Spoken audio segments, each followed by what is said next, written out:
some of you may be discouraged right now because you're like, God, there's no options. There's nobody here. And God's looking at you like, you have no idea the person that you cool with is the person that I got for you. It's just not time.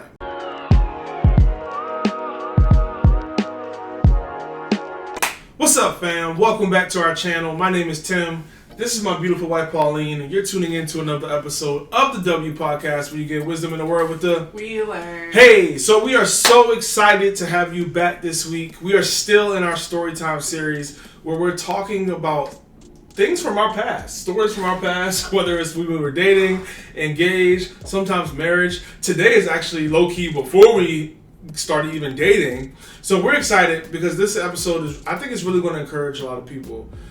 Everyone's going to learn something from it, but specifically those who feel like they're waiting on God. Where is my man? Where is my woman? Where are they, Lord? We hope that this will encourage you, and I think it will.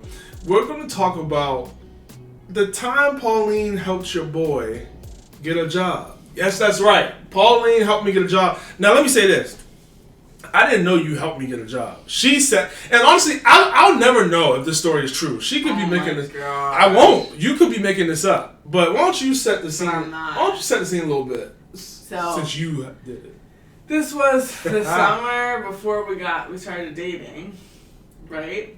2015. Did you work at CBS? Yeah. Yes. I just graduated from college.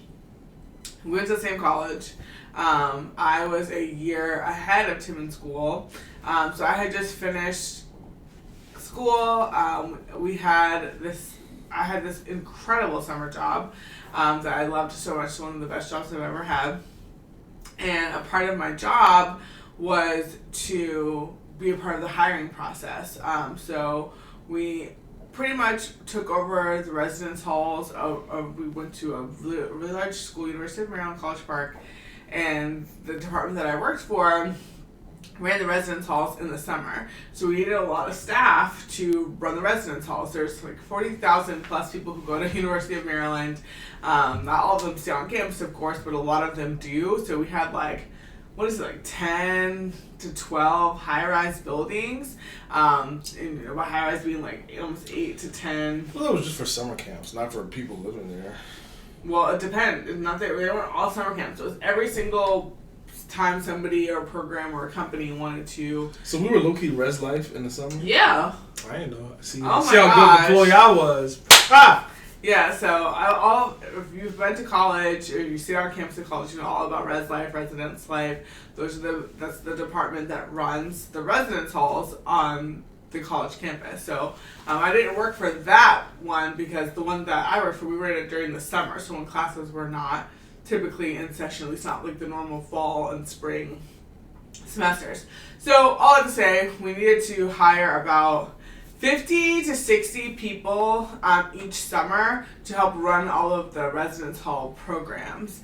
So we'd have different people that wanted to use the residence halls over the summer, mostly summer camps, like you said. Some of them were youth programs, some of them were kind of conventions and conferences and things like that. Some of them were older adults that would use the facilities because it wasn't just the residence halls, but it'd be certain event spaces on campus. But of course, a lot of them were for youth camps and things like that. So there was a basketball camp that the University of Maryland ran that we would work with them, or they would use our services in order to house their students or their summer campers over the summer. Just to give some examples. So we started the recruiting process in the springtime.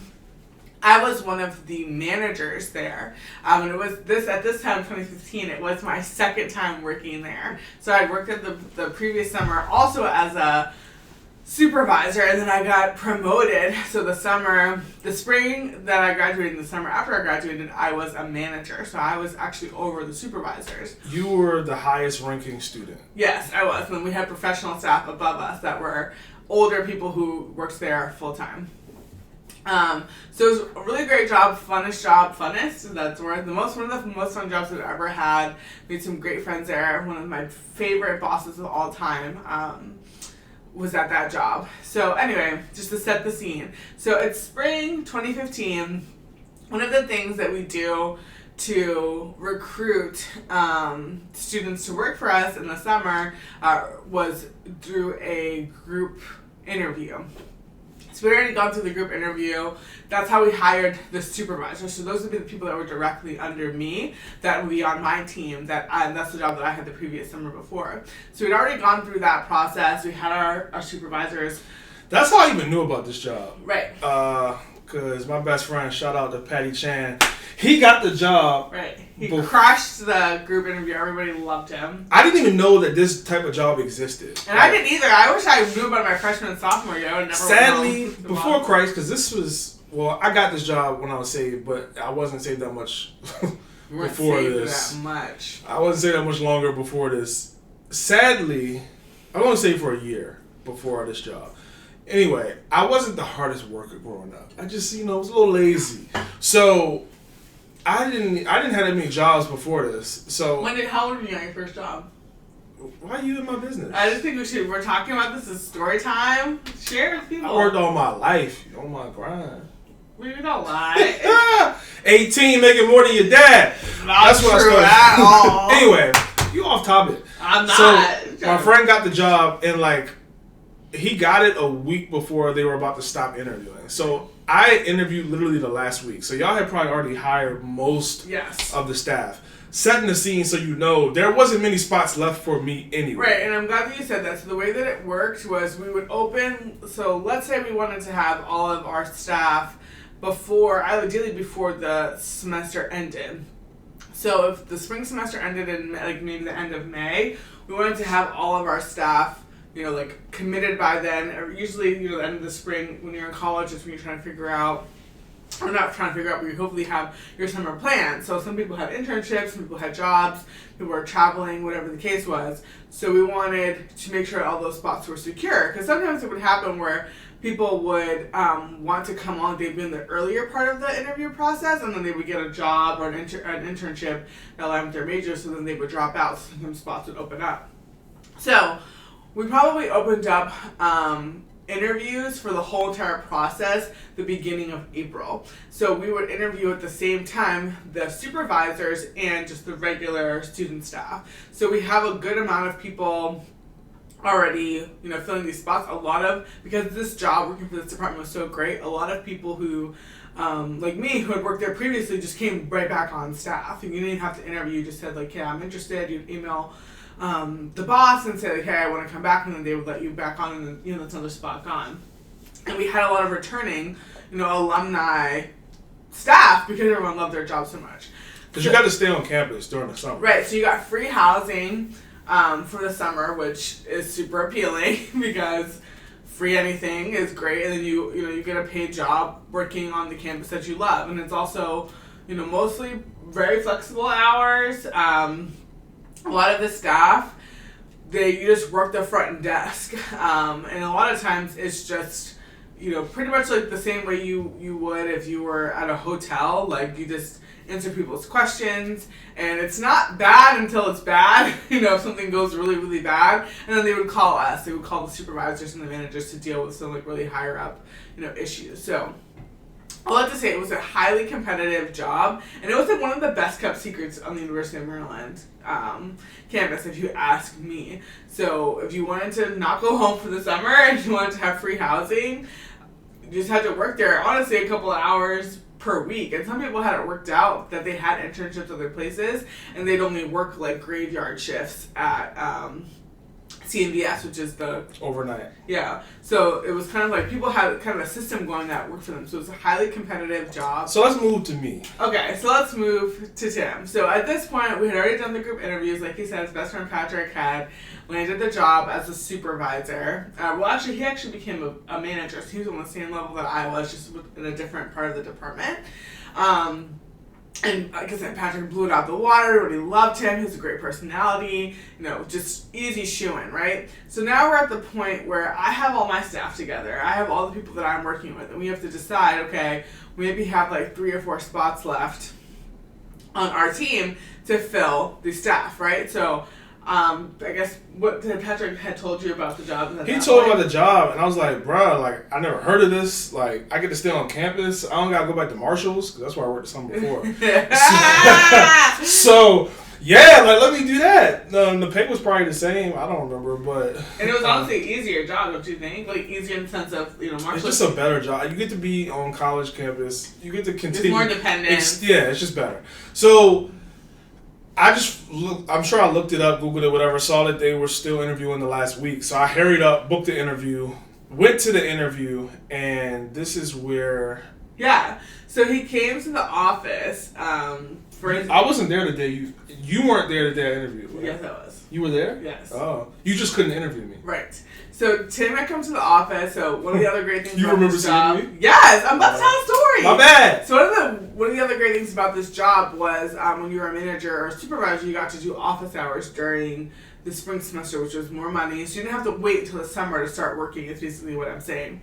So I had worked there all spring, and I had seen Tim's application come through because we're doing all the screenings. The students were, not the professional staff. So we're doing all the screenings. A new application came in, and it's kind of good and bad because you're being interviewed essentially by your peers. Now, again, Maryland is a really big school, so and this is like, again, a best kept secret kind of job. So it's not like you knew every single person who was coming through the portal, but also you kind of did because, just like what happened with you, word would get out. Like, oh, somebody who worked there last summer told their friend, and we also get these like cluster of students. So students who come from a certain major or a certain program, like they all kind of applied together. So that's kind of what the case was. So when I saw Tim's name come through, we already known each other at that point. We already served at church. Patrick was also a friend of mine, so we just knew each other at that time. And I was like, oh, Tim's coming in for an interview at this time, because in the portal you can see, their application, all of their answers, and then also if an interview was booked. Because when someone would submit an application, one of the students would look it over and they would say, oh, this person seems like a good or bad, option. And then someone obviously decided to call you for an interview. And he was coming in the day that I was working in the office. So I was like, oh, I'm actually going to be there. So when he had come in, I saw him waiting in the lobby with Donna. Donna was the secretary. Do you remember her? She was very talkative. This older black lady. She was so sweet. Anyway, so then I went out there and just to like say hi, and I was like, oh my gosh, like, hey, I saw that you're interviewing today, like, kind of how are you feeling or whatever. Do you remember? No. I ain't gonna lie, I don't really remember. I believe you. He had on this blue suit with a black lapel, a white shirt, and a black bow tie. What is this? I mean, where was it from? Probably forever so you want. Exactly. That's why I said I needed a job. Right, exactly. So I mean, the good thing was that he dressed up, because a lot of people, college is hit or miss with jobs. Like, some people take them really seriously, and other people come in cargo shorts and flip flops, and just really not professional. Yeah, man, you're professional. Right. So I just went out there into the lobby to say hi to him, and I was like, hey, I can't interview you since we already know each other. It's biased. But I just wanted to let you know that, I'm the boss around here. You don't remember though. I just want to let you know that I'm pulling for you. I think I kind of remember this. Yeah, and you're like, oh man, thanks. Like, I appreciate that. Like, I don't really think you were very nervous. But nah, nervous, that's not really me. But I was like... I hadn't done many interviews yet, so I wasn't as confident as I am now when I do interviews. Of course. Yeah. So anyway, that's what happened. So he goes in for his interview, and what happened in the interview? Yeah. The funny thing is, like, now I'm a recruiter, so, like, I conduct interviews. So it's funny because now I know what should happen in an interview. I know how it should go. So when I interview now, like, it's great. But it's just funny. That was only, like, my third interview in my life. So, which isn't bad. It wasn't great. I go in there. I don't remember everything I said, but I know it was probably just surface level answers. But the one answer that probably was what didn't get me the job at first, because apparently Pauline saved me. We're gonna get there. All I remember is I had been saved for a year. Remember I said that, and how I got saved was the Lord told me to break up with my ex, who I was dating. And that's how I had this radical encounter with God.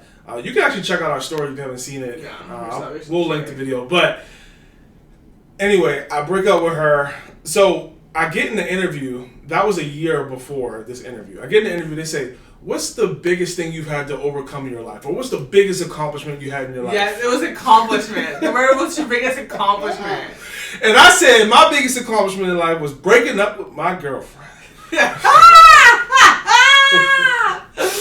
Woo! Because honestly, that was the truth. That was the biggest accomplishment I had done in my life. At that point, context matters. You're in a job interview. Look, I thought obedience to God. We want to hear about customer service. No, obedience. We want to hear about excellence. Obedience to God was the biggest accomplishment. It was definitely not a value I had done in my life.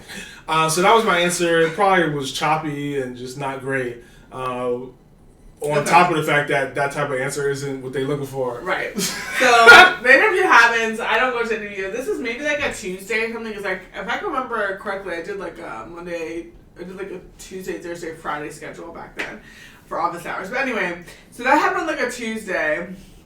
I come back in the office on Thursday because again we're still like, this is the last week of interviews. We're trying to get all of our staff together. And my boss is like, hey, we gotta cut these down. And she knows that all of us want to like work with our friends or whatever. And she was very reasonable. One of my favorite bosses to date.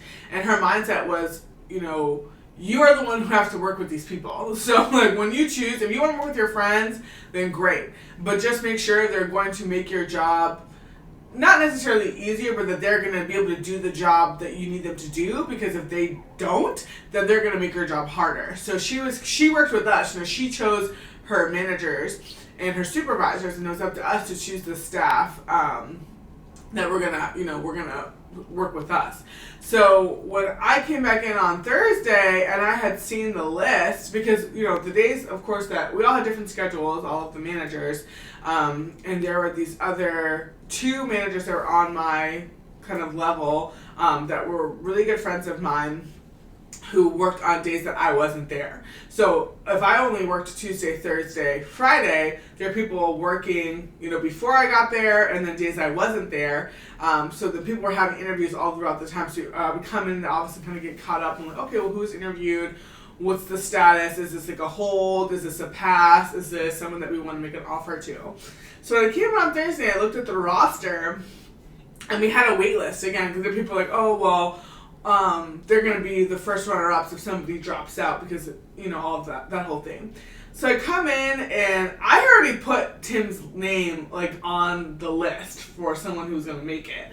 Because I already told them, like, oh, I know him from church. We work together. We serve together on the volunteer team. Like, he's great. I'm already pretty much his boss, at church. And that mattered, of course. It was just, okay, as long as this interview is chill. It's just very similar to a job outside of college. It's like somebody you trust, somebody who's going to do the job well. If you know them, you have an advantage. So I was like, oh, he's a shoo-in. I know Tim's going to kill the interview. I can't technically be in there, but I'm not worried about it.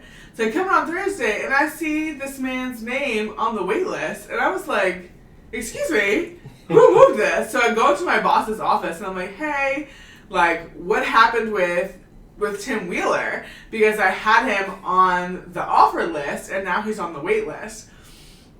I think I was the only manager in the office at that time, so I couldn't even ask them, like, hey guys, what happened, when I wasn't here? And she was like, oh yeah, I heard that he was nice, but his interview just didn't go well. And I was like, well, what do you mean it didn't go well? She said, he was talking something about his girlfriend. I'm not sure. You have to ask the people who interviewed him. So I did. So like the next day on Friday, I come in, one of my really good like peer managers, he was in the interview, because I looked up like, okay, well, who interviewed this guy? I'm going to talk to them. This just doesn't make any sense to me. So I asked the guy, super nice guy, I love him so much. And I'm like, hey, what happened with Tim's interview? And he was like, yeah, he was nice, but his answers to some of the questions were just a little off. And I'm like, what do you mean they're off? And he was like, when we asked him about his greatest accomplishment, so he was talking about his girlfriend, and then we just would think that he was very professional. And I was like, no, this is not right. Like, this is not okay. I was like, I do not care what he says. when he said, we gotta get him a job, I'm like, this is my friend, like, not my friend, but this is somebody I know, cool, yeah, it's somebody I'm cool with, like, I told him I got his back, like, okay, he answered weird things in the interview. But you knew, yeah. The good thing is, I don't think you would have went that hard for me if we hadn't served at church. Of course. Because you saw that once I actually am working, right, I can work good. Because also, to give context, you guys know his best friend Patrick was working with me at that time, and he was a manager as well. But the side of the department that he worked for didn't hire people. So it was my side was the one that was managing all the staff that run the front desk. So even though Patrick, I don't know if he was or was not aware of how your interview went at the time, it wasn't in his purview. Yeah, it wasn't in his like wheelhouse to deal with it at that time. So when I talked to one of my co-managers about it, he was like, yeah, this is what happened. And I was like, nah, we gotta get Tim in. Like, this doesn't make any sense. Like, I don't care. Like, we gotta get him a job. I told him. So he was like, oh, well, you can remove somebody else on your side. And I was like, all right, I will. I didn't think it was gonna have to come to that, though.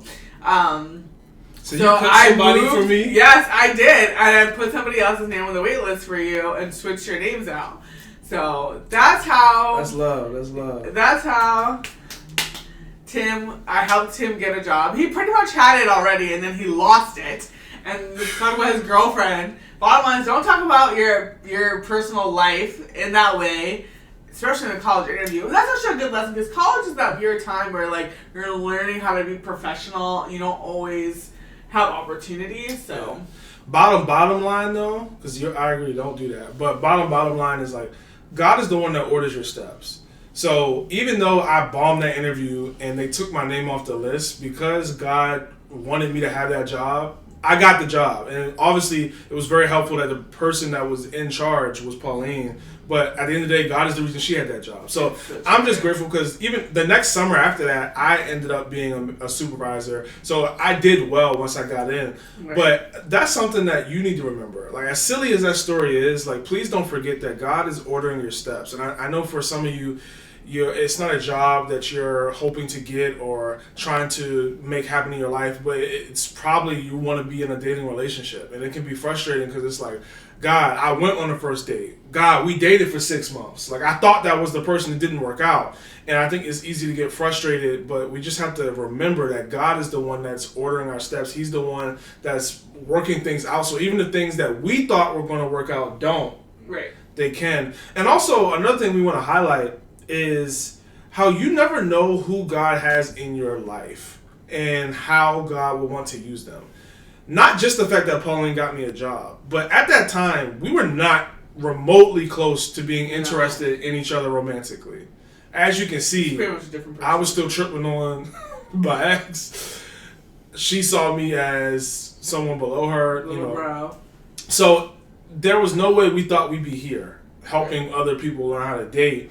But God knew the whole time, and God actually used that job for us to be able to see different sides of each other that helped us be open to dating. And some of you may be discouraged right now because you're like, God, there's no options. There's nobody here. And God's looking at you like, you have no idea the person that you cool with is the person that I got for you. It's just not time.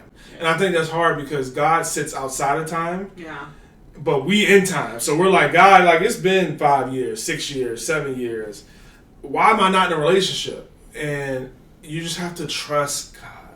Yeah, absolutely. I love that. And yeah, that job went on. Like you said, we got to get to know each other better and seeing, because we'd only really known each other in church. So seeing each other in more professional setting, that's where actually Tim learned that I did have like a fun and silly side of me. I thought she was just annoying. I thought she was just a very professional, like, get this done, like, I don't laugh type. Actually, I don't even know. Yeah. I smile. Yeah, which is not true. So I want to read the verse. Psalms 37, 23 to 24. The Lord directs the steps of the godly. This is the part I want you to get. He delights in every detail of their lives. That includes your dating life. Because some people don't think God cares about dating. Mm-hmm. God cares about dating. And He delights in that detail, which means take great pleasure. Though they stumble, they will never fall, for the Lord holds them by the hand. You may have stumbled in your dating relationship. You may have done some things you're not proud of. God still got you. God still has a purpose and a plan for your life, your love life specifically. So if you don't take nothing else from this story time, please remember that God's got your back. God is for you, even if it doesn't look like it right now. Yeah. God's got somebody out there for you. You just got to keep taking it one day at a time. Right. Absolutely. So, that has been another episode of the W Podcast. We hope you enjoyed it. We hope it encouraged you. And we'll see y'all next week on the W Podcast. Bye.